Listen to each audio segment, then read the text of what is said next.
and welcome back to the Simplifiers podcast, where we take topics either in business or in life and simplify it. Now, this, my friends, is part two. Woohoo! Part two. Woo! Woo! With a live studio audience. I think I should actually just do this every time I record a it's podcast really because it's actually really fun. And we're here. It's the launch party, and I'm so thrilled to do this with you two lovely ladies. And just to reintroduce you, in case somebody didn't listen to part one, Shame on you. what were you thinking? I have two incredible women with me here today for the podcast. Debbie Clark of Debbie Duda, and she supports fabulous business women who can get clarity and confidence over how to market themselves online. Now, Amy Phipps, she is a creative force behind the Women Who Create UK. Her passion is creativity and crafts. Her purpose is champion women in business. Now, I'd like to welcome you guys back, part two, onto the Simplifiers podcast, Debbie Clark and Amy Phipps. Hello. Thank you very much. I kind of now really want like a clap track next time I do a podcast, Just like do by it. myself in the studio. Do it. Just do press it. a button. Like, yeah. Woohoo! Now, part two. I really, really, really want to talk to you guys today and pick your brains and really get down to the bottom of it and simplify. Is this? It seems like, Amy, that our businesses, no matter if they're teeny tiny one-person business or mega huge, right? We all seem to go through seasons in our life and in our business. So I want to tap into what's behind that, if there is something to it, and how we can thrive in each of the seasons. It's difficult and it's easy, and it's something that I'm really trying to tap into personally at the moment. I think there's lots of elements like the weather. Depends on what kind of business you run. If you run a business where, like I used to run a craft business, so it used to be more product based and workshop based, and you really had to be in tune with like holiday seasons. So that's something. So let's back up first and talk about you and your journey to becoming Women Who Create UK. Yeah. So what did you do before that? So before that, I ran a studio, a craft space, and freelance studio spaces in Brighton for like 10. I didn't do that for 10 years, but I was there for 10 years doing crafts. So can I just say something as an American? Translate the word crafts. What does that mean to you? Because when I think crafts, I think of literally like popsicle sticks and glue guns and, pom-poms, which is kind of awesome. Sometimes. But what do you mean when you say craft? So Translate. like handcrafts, so macrame, crochet, screen printing, knitting, Right. embroidery, those kind of things. Very cool. I taught those. You taught those, and you also started by doing those, right? You're an artist. Yeah. So I'm a knitwear designer by trade. But then I wanted to build a studio and rent out those spaces for people to be able to run their own businesses. So yeah, I started there. Yeah. But I'm originally from Nottingham. Right. So you from Nottingham, but then moved to Brighton for Yeah. years and years and years, and then you came back. So I mean, this is a big shift and change Yeah. in seasons for you and Yeah. for your business. And did you leave the old business behind and you started a new business? Basically, yeah. How scary was that? Oh, terrifying. Terrifying. Yeah. Absolutely. And a completely different audience. Wow. And I tried to bring that business here, but because I mentioned earlier, I went from being in a partnership to solopreneur, as we like to call ourselves sometimes. That changed everything, and I realised that business was no longer what I wanted to do. And is it because the business, you sort of grew out of it? You like it, Yeah. the pizzazz, the excitement, the passion wasn't there? Or was it just literally that this market, this city couldn't, you couldn't handle A bit of what both. A bit what of you both. had. Yeah. I did workshops here for a year, and they weren't nearly as successful because obviously I'd left my community behind. Your And I network. thought, you know what, I've got to give it a try. That wasn't what I wanted, and I slowly realised it's not what I want for other reasons as well, and I've grown out of it. Mm-hmm. And maybe in my 20s, that was what I wanted to do, and I did loads of things for magazines and like fast craft, and it was colourful and bright, and the pom-poms and the sticking on things. And I got into my 30s, and I was like, no, I want something with more meaning to it. And I think that there is something to that. I mean, I'm 40 now. When I was 20, I like totally different things, right? Yeah, for And sure. is it part of just giving yourself permission to, evolve? Like, it's okay. Yeah, absolutely. And giving yourself space and kind of detaching from things to be able to hear what it is and who you are now, instead of being so caught up in that thing that you've built that you've got so much pressure. Like I wrote 4 craft books, so I had to keep pushing those, and I had that kind of behind me that I was like, oh gosh, I'm letting somebody down. I'm letting my business partner down if I don't do X, Y, Z. And it was the wrong fit. And yeah, I just fell out of love with it. Have you ever read, either of you ladies, have you ever read the book, Danielle Laporte, The Desire Map? Not yet. It's on the list. Yes. I'm a big Danielle Laporte fan, and I would say that book is really transformational for me as well. When my business started to shift and change, so we originally started as event planners, wedding planners, doing those things, very big events in the States. And as I moved my company over to the UK, gosh, talk about moving it across the planet. Much bigger move, yeah. But it's still the same. It's still the same emotions. It's still the same, feelings and things that you go through. Well, the Desire Map really helps you understand, like, what are your core desired feelings? Like, what do you want to feel in your everyday life? And once you get clear on that, then the next question is, okay, what am I going to do in order to feel the way I feel? So with that kind of a basic core tenet, you remember to make decisions on, well, maybe this business isn't for me anymore. Maybe it needs to pivot or change or serve a different audience or do something brand new. Yeah, for sure. And what I took away from it was that the people part of it was what I thrived on, and the events, but not the other part, the craft part, so then it had to start again. So you put down the glue gun and the pom-poms, and you said, right, I'm putting on some clean clothes and I'm going to go out and talk to people now. Yeah. I love it. Basically, yeah. Brilliant. So we also had a very fascinating conversation earlier this week, and I want to bring this to the podcast today and for the audience that is listening about, is there something to this? Let's talk about the seasons, as in the weather, A, for sure. Point 1. B, the moon cycles. Are we getting really crunchy and granola here? Can I just say that? Like, the moon cycles. Woo-woo. and Let's go International there. Women's Day. Let's go there. Like, I think Well, we yeah, can let's talk talk about women's the wombs. things. Yeah. Yes, our wombs and the womb. Yeah, but let's start with the seasons first. This is my 4th winter in England. I count my time by winters I survive. I'm not joking. Yeah, for sure. You're from Texas, right? Where it's sunshine 90% of the year. And I came here and, I brought all these lovely, like, summery dresses. And I got rid of those very quickly.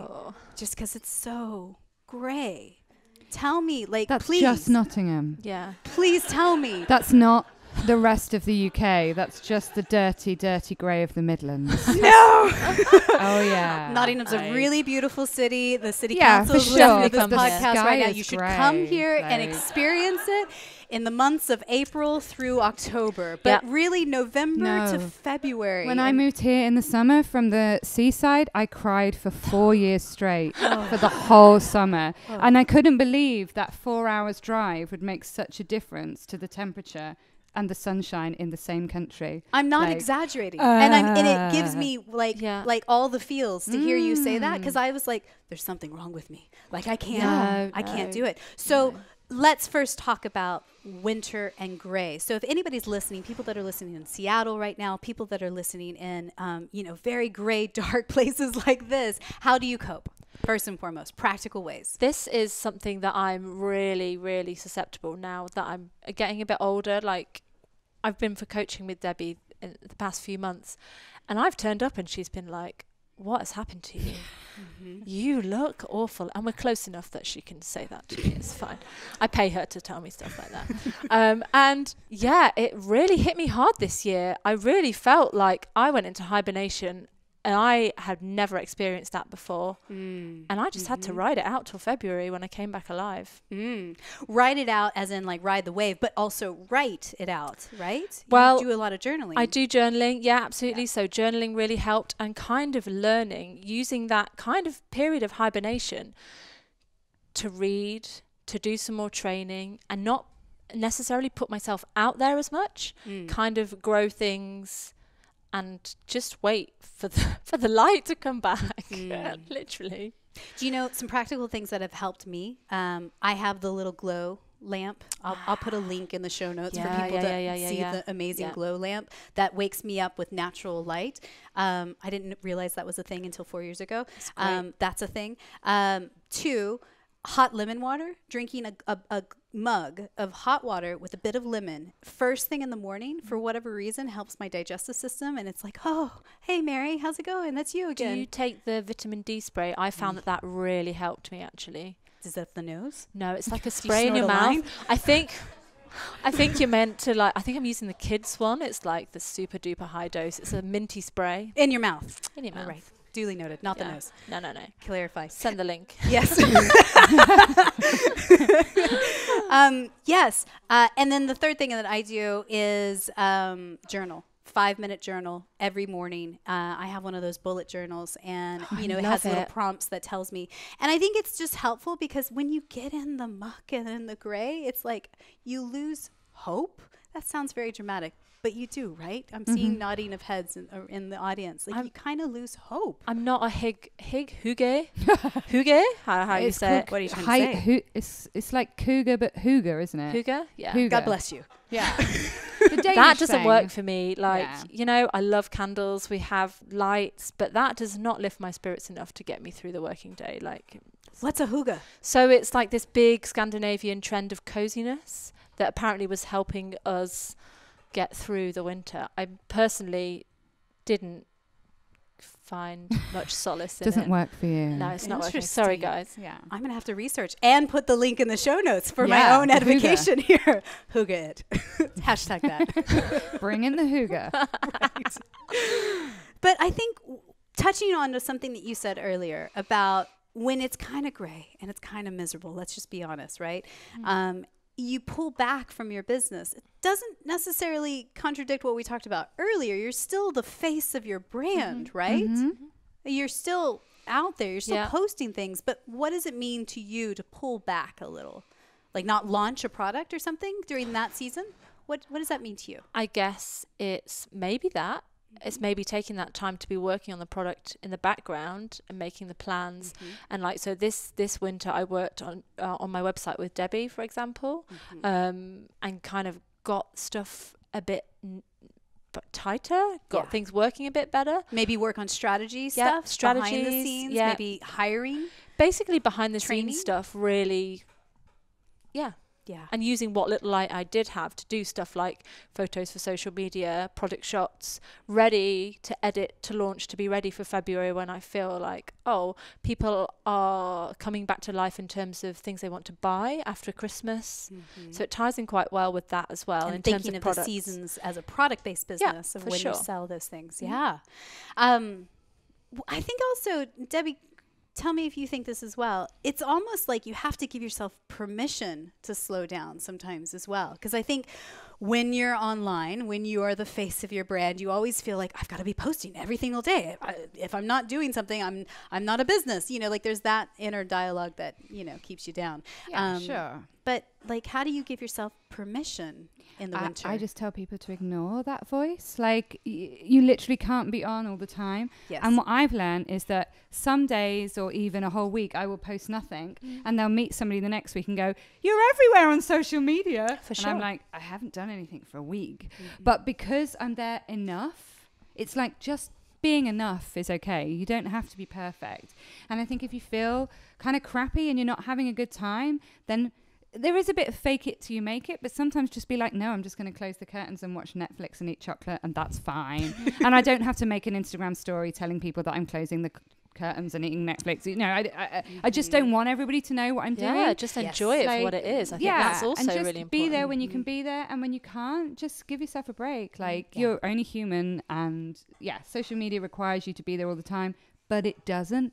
It doesn't. People don't notice if you drop off. Yes. Like nobody comes up to me and goes, "You didn't post yesterday, Debbie." Oh my God! Like nobody cares. How and then dare you think, "Oh my God, I might as well not do anything." Nobody even notices that I'm not there. But like, just have off days. It's fine. We're humans. But again, from part one, you've got to pull yourself out of getting that external validation from other people. Like that's step one, you know? I think like if you're not doing anything for months, then you're depressed. Like there's a difference between, oh my God, I feel a bit crappy and I just don't want to do a thing for a couple of days. I think if it's like months and months and months and you're not able to cope and keep everything together, then there's something else going on. And that's like when you maybe need to find a therapist or something. Like there's different levels of not being happy. Or your business isn't for you and maybe you need to do what I did. And Yeah. Like listen to what your body's telling you. Exactly. Like it knows, and your intuition knows. But sometimes we won't listen to our intuition because we think we know best. But our gut generally is telling the truth. And I think I've spoken to you about this. When I first moved back, I had real anxiety issues, and I couldn't physically work because I had panic attacks about what was going on in my business and not doing what I was doing before. And I had like a physical reaction to... Can you tell us what that physical reaction felt like? Oh, like you can't breathe. It's real. Like it's real. Yeah. I have TMI, guys. I have asthma as well, so I just thought I was having a really long asthma attack. But the doctor was like, no, this is called hyperventilation. This is a stress anxiety reaction. And how do you bring yourself back? I slept, actually, quite a lot. And cut out caffeine, and that really helped. Not straight away, and none of these things are instant with any of it. Like you got to let it ride out. Yeah. I think also this is where coming back full circle, you've got to have friends. I have like massive amounts of friends, but I have 4 girlfriends who actually live all over the world, and we have a private Facebook group that we stay together, and we literally talk to each other every single day. That's really nice. Yeah, that's so important. And sometimes it's just that, of just saying, Wendy, I'm freaking out about this. I like talk about practicing Facebook Lives. We do Facebook Lives videos in a private Facebook group. Exactly. And then she sends me a video and says, "Okay, Mary, this is what you got to do," because she's my tell it like it is kind of girlfriend. Yes. That's like do this, do this, do this, do this. And then Kristen says, "Have you drank enough water?" And then the other Kristen says, "Oh, well, obviously you need to think about this, this, and this." And then Nina's just like, "What? This is crazy," And like you just need your own little cheering squad every now and again that just goes, so important. "You're okay. You're enough. It's okay." Yeah. So let's talk about moon cycles and hormones. Can we just go there for a second? Let's go there. I'm really interested in this, and I've got a friend who has just launched a course. I can't remember what it's called. I'll pop it in the show notes. And it's all about running your business in tune with your cycles as a woman. And I'm reading so much more about this. And I'm personally noticing how much more prevalent it is, and we really should be looking into it. It's fascinating to me, you guys. So if our bodies already naturally run on a 28-day clock, that's really interesting to me. So when you do your creative work, is it in week 1, week 2, week 3, week 4? Like it's very interesting. So Kate Northrup, also, I'll put her link in the show notes as well. Genius. And she does this, and she's all about do less and accomplish more. And she has this whole group called the Origin Collective. That's it. That's their primary focus, is to look at the moon phases and encourage women to there's some truth there. Yeah. As weird as that sounds. I have an app called hormone horoscopes. All right, you're right. Too far off the deep end. It sends me a message every day telling me how I feel today based on my period. Brilliant. So today you might feel a bit miserable and grumpy, so try not to have an argument with somebody, close the curtains, eat chocolate and watch Netflix. Oh or my God. Today you're going to be really full of energy, so make sure that you get this is the day to do a workshop, and eventually you get to learn at it's that so point true that work where where you're on fire, and then when you're like no and I've created in my bullet journal a monthly what do I call it? I can't remember. Like an emotions tracker thing, a mood tracker. That's it. Where it's color coded, and I've got the things. And that is sometimes having that visual reminder is you can look at it each month and you can go, shit, that's why. Yeah, that's why this happened. And we don't pay attention to that because we're so fast paced, and it's so much like what other people are doing. Like it's really important to tune back into that, I think. Yes, definitely.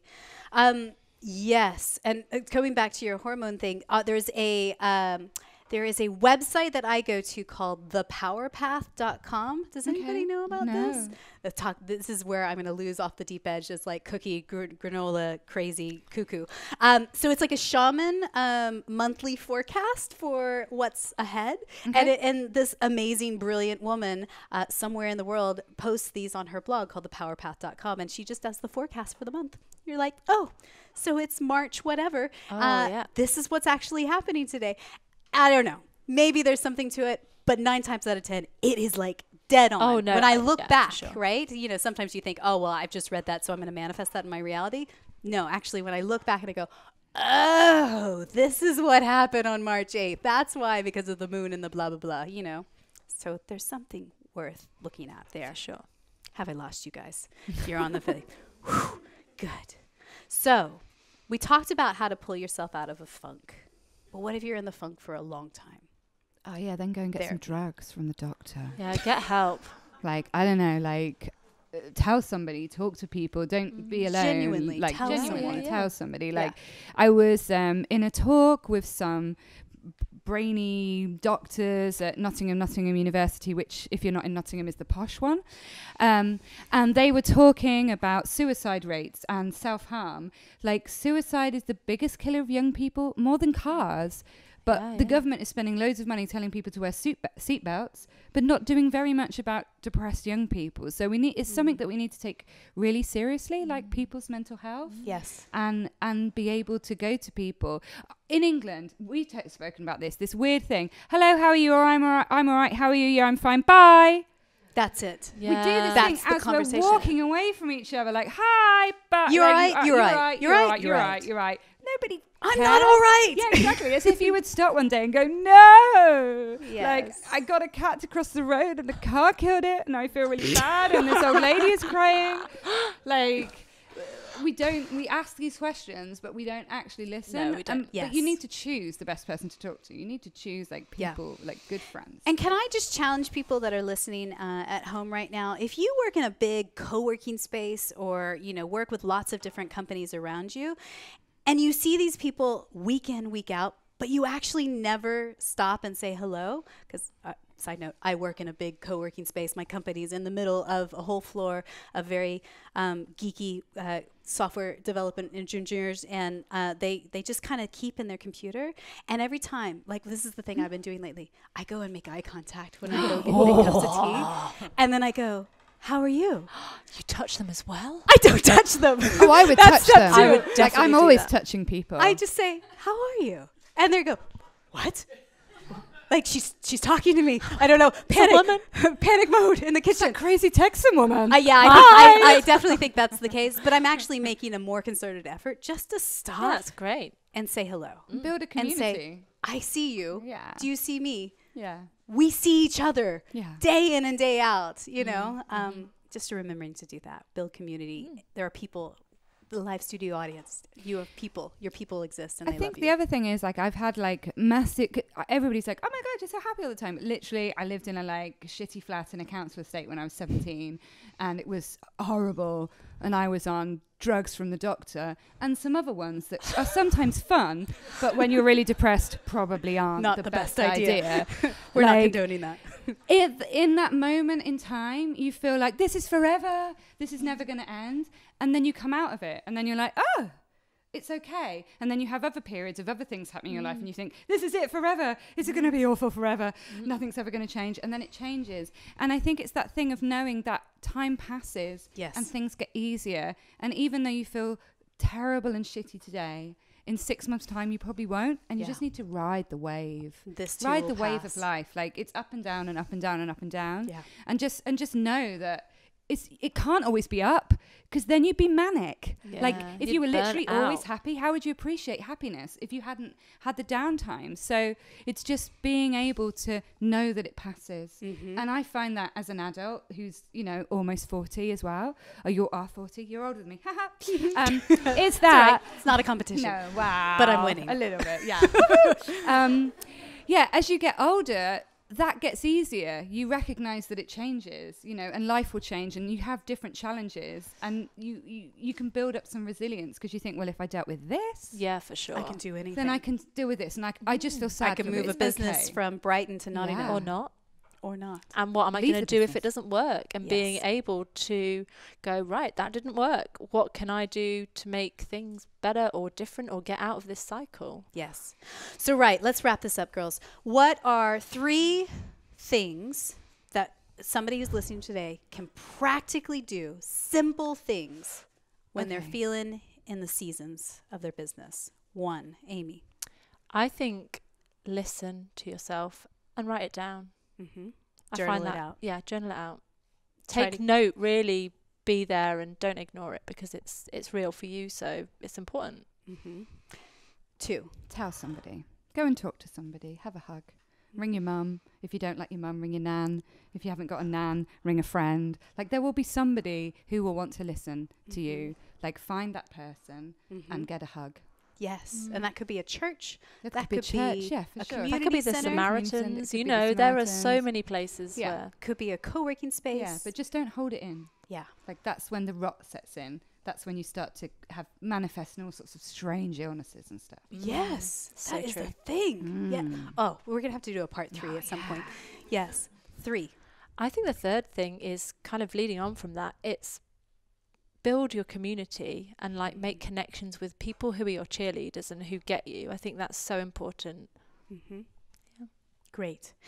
Amy, what's one book you're reading right now? Did we already talk about this? We did talk So about I'm this. reading Tell me another book. The Tara Moore. I'm actually doing some training in art therapy. So I'm reading this really cool art therapy book at the moment. Person-centered art therapy practices. Amazing. Oh, that's pretty We'll cool. link that one too. Yeah. Very cool. So girls, ladies, women, International Women's Day today. I am so grateful that you both are here for this. And part of our launch party today, even though this episode's going to air later down the line. So for me, gratitude and simplicity go hand in hand. Debbie, tell me, what are you grateful for right now? Being alive. Like, yeah. Because you kind of kicked cancer's ass. Yeah. That's brilliant. Give him a round of applause. Like, I could be dead, but I'm not. But you're not. Yeah, so that's pretty awesome. Like, that, that's the top trump. I'm a cancer survivor. Most people can't beat that. She wears a badge. Yeah. Amy, what are you grateful for? I think family right now is really big and being able to reconnect with my family. That's been really big recently. I'd like to say on the record, though he has already left, my husband, I'm so grateful for my husband, Gareth. To do these things requires somebody else sitting next to you, I think, to cheer you on. So I would like to publicly say, Gareth Wilcock, I'm grateful for you. Oh, that's beautiful. So, oh, Gareth got a clap too. Oh, no, I want to say a person. Aidan Wilson, I love you too. And He my won't daughter hear it Robin for at least a also. month or so. He won't listen to it anyway. So, Amy, where can we find you online? Where do you can hang out the most? Oh, I hang out on Instagram the most and in my Facebook group. At Women Who Create UK. Yeah, women_who create. I've changed it recently. Women Thanks to advice _ from my marketing who create. coach. Great.